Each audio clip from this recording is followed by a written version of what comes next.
ہمارا عدم اعتماد کا ووٹ سے پہلے ایک نیشنل سیکورٹی کا اجلاس بلایا گیا، اور نیشنل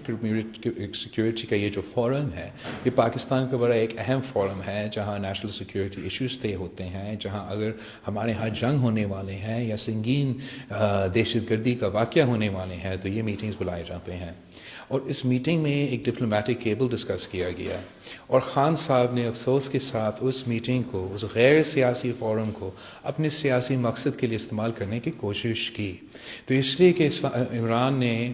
اس فورم کو اپنا سیاسی مقصد کے لیے استعمال کرنے کے لیے کوشش کی، اور اس بہانہ کو استعمال کر کے ہمارا آئین کو توڑوا کے عدم اعتماد کا موشن سے بھاگا ہے۔ اب بہت ہی ضروری ہے کہ ہمارا جو اس میٹنگ میں